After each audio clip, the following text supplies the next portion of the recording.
Hello, Bill Molyneux here with Bill's History and Wargame World. And anyhow, so you are about to listen to G.I. Joe at the Battle of the Bulge, true action adventure record, and high fidelity 1967 exciting true action educational records for young people. I hope you enjoy this. I did a backdrop of pictures of the Battle of the Bulge. Sit back, relax, and think it's 1967.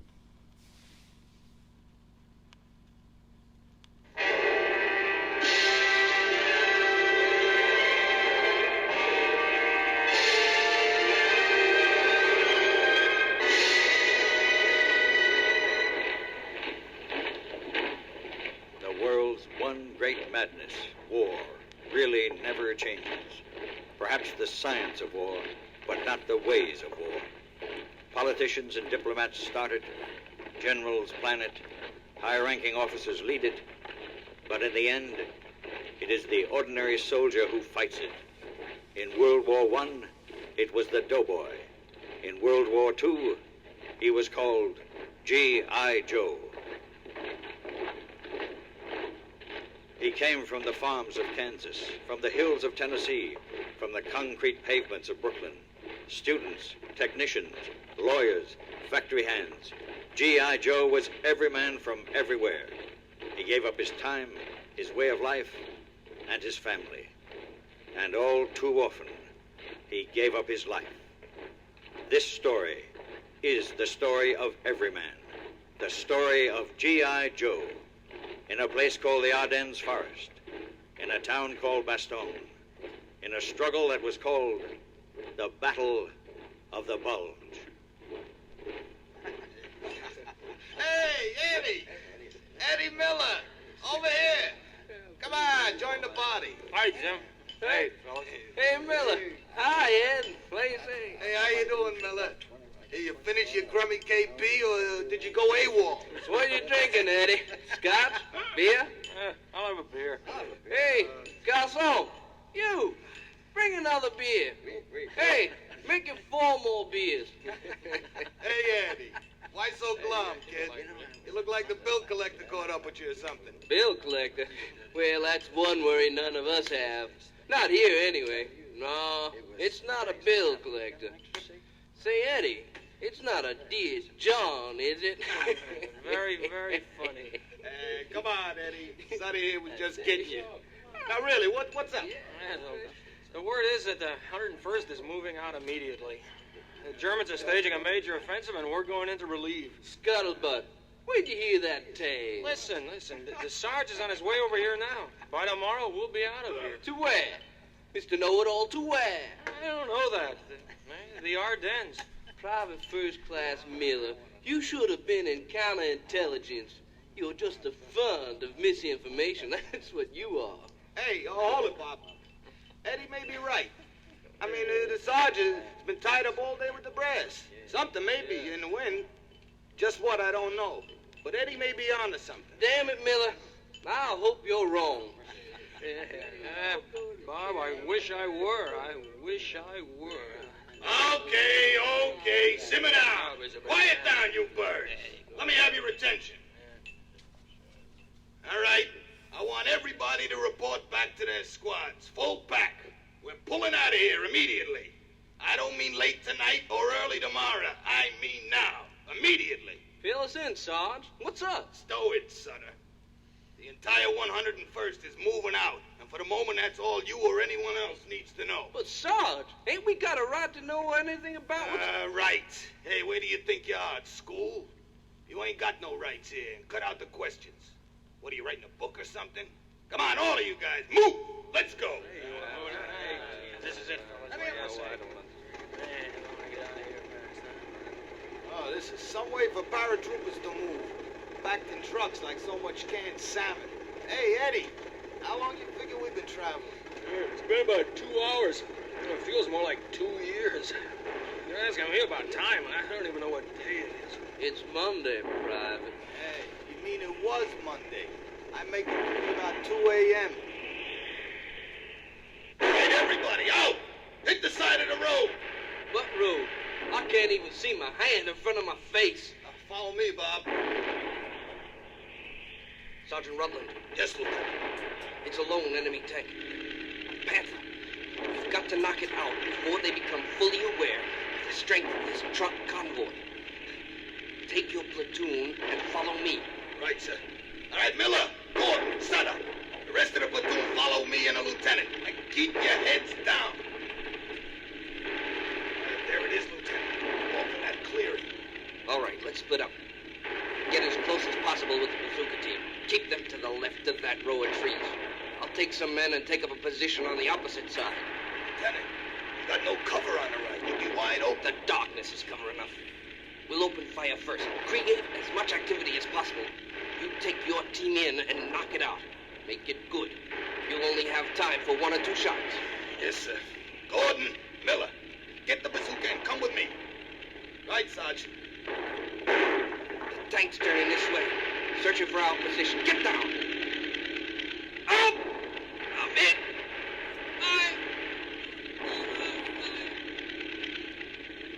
Lieutenant! Lieutenant! They got Lieutenant Armstrong. Where's that bazooka? Why don't they hit him? All right, that's close enough. Get him the first time out, Gordon. Now, steady, Miller. Ready? Let her rip. That hit her again. They're turning on us. Steady. Fire. Good going. He's smoking now. Now they're coming out. Let's get him. Sarge! Lieutenant! He's at it. I'm sorry. It was one of the best West Pointers I've ever met in this here army. I'm sorry. Yeah. He was a good man, Sarge. All right, come on, let's go. Let's get back to them trucks. The 101st Airborne Division made it into Bastogne and the surrounding villages. With the overcast December winter weather keeping all planes grounded, the Germans were free to move their divisions ahead without interference. Their objective, a major breakthrough to the west. All along the front, their attack was meeting with success. Only one pocket was giving them increasing trouble and needed to be broken. The pocket was Bastogne. Regimental headquarters? Sergeant Rutland speaking, sir. Oh, yes, Captain. Oh, no, sir, I'm just filling in for Sergeant Baker. He'll be back in a moment. No, sir, they're still in the staff meeting with General McAuliffe. Yes, sir. I'll bring the message right to him. Oh, Baker, I'm glad you're back. I have a message for the General. I've got to get it in there. Immediately. What is it, Sergeant? The message you've been waiting for, sir. You asked that it be brought in immediately. Thank you, Sergeant. You're dismissed. Yes, sir. Well, gentlemen, that's it. This message from intelligence confirms previous reports concerning rearguard action. There's no question about it. The German panzers have now taken up positions at our rear. The encirclement is now complete. Bastogne is completely cut off and surrounded. Gentlemen, we have our work cut out for us, and we've no time to lose. It looks like we're in for quite a show. Yes, sir. We're going to have quite a Christmas.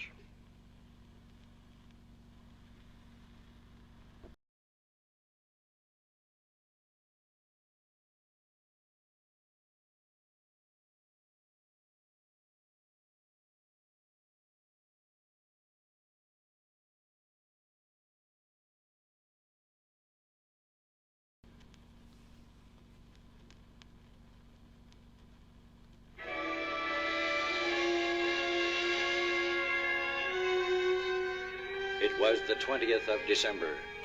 The thermometer dropped to below zero, and finally snow started to fall. With the snow came the relentless day and night bombing of Bastogne. The German panzers began attacking in full force. The enemy was convinced that the issue was no longer in doubt and that the 101st Airborne Division was finished.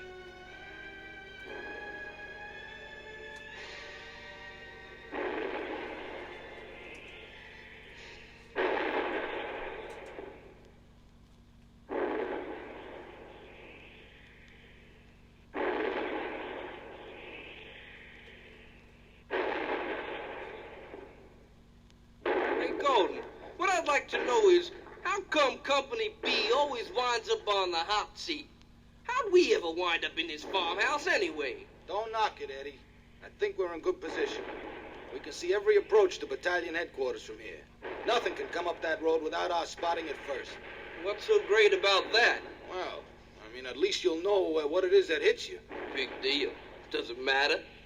I don't know. Hey, pipe down, you guys. Quiet. Listen. Miller, you hearing things again? Will you clam up, Sutter? I think there's something moving out there. Let's have a look. Give me them field glasses. See anything? Yeah. 3 men.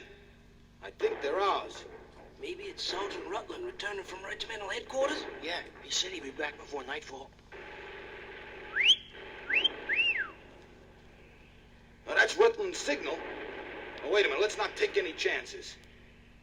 Is that you, Sarge? No, it's Adolf Hitler. What do you think the whistle is? If you're Rutland, what place were the Yankees in the National League last year? I'm Rutland, stupid. And the Yankees are not in the National League. They won the pennant last year in the American League. Advance and be recognized, Sarge. Hey, it's the Sarge, all right.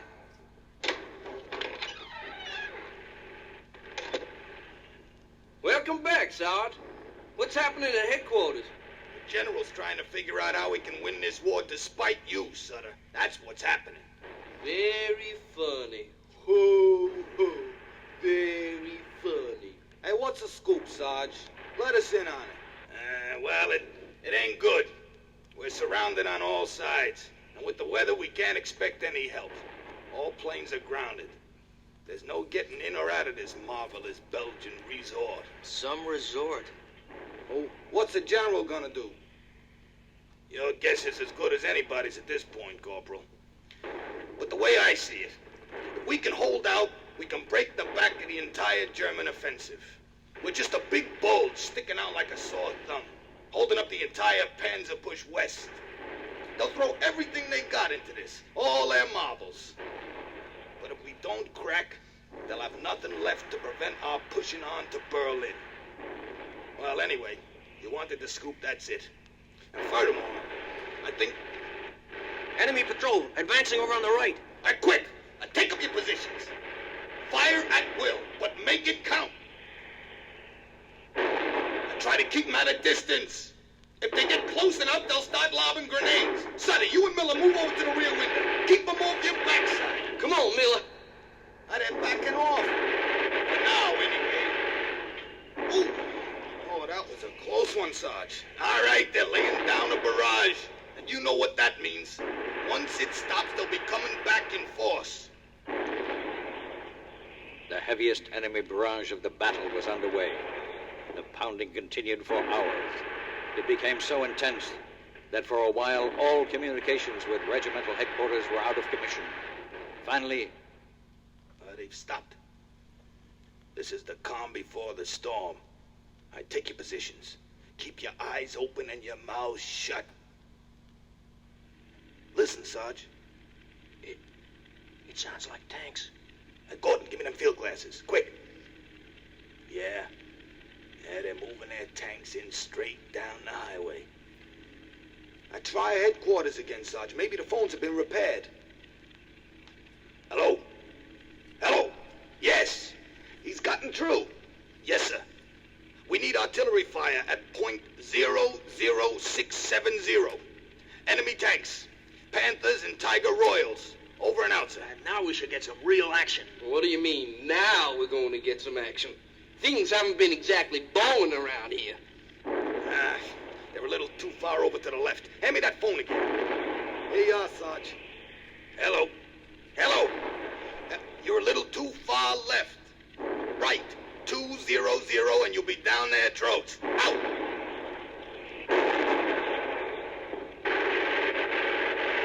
Bullseye!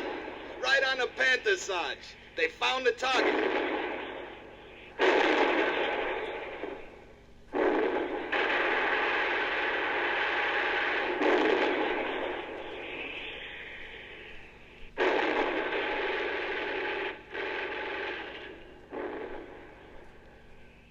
the heavy artillery fire repulsed the enemy tanks. German patrols had advanced to within 300 yards of the farmhouse, but that's as far as they ever got. A short time later, the Germans showed a white flag and requested a meeting with commanding officers. Colonel Hopper and Major Jones brought the German message to regimental headquarters. Read the note, Colonel. To the commander at Bastogne. Sir, your entire force is surrounded by strong German armored units. More German panzers have crossed the river, and all the surrounding territory is now in our hands. Your position is hopeless. There is only one way to save your forces, and that is by an honorable surrender. If our proposal is rejected, 1 German artillery corps and 6 heavy AA battalions are ready to annihilate the U.S. Army troops. The order for firing will be given 2 hours after receipt of this note. We urge that you take the 2 hours to think this over. Is that it? That's it. They want our surrender. Ah, nuts. The whole thing is pretty silly. Their demand just doesn't jibe with the present situation. Well, I guess some reply is in order. Gentlemen, what do you think? What'll I say? How about that first remark? I don't think you could top it, sir. What? What was that? What did I say? You said nuts. I agree with that. Well, that's it then. We'll just give them that one-word reply. Nuts. Nuts, said the general, and the fighting at Bastogne continued. The day after Christmas, 1944, the 4th Armored Division reached Bastogne, and the weather lifted. The besieged troops began getting much-needed supplies and reinforcements. The Germans had come within 4 miles of the Meuse River, but had never reached it. By the end of January, the Germans had been pushed back to their original positions prior to the Ardennes offensive. Bastogne had been the key, and the Germans had failed to turn it in the lock. The Battle of the Bulge was over, and with it, the last great German counteroffensive of World War II had ended. In the end, despite the technology of modern warfare, it was the soldier in the field who had held fast and made the difference. It was, for G.I. Joe, one of his finest moments, a time we hope never to see again, but one we can never forget.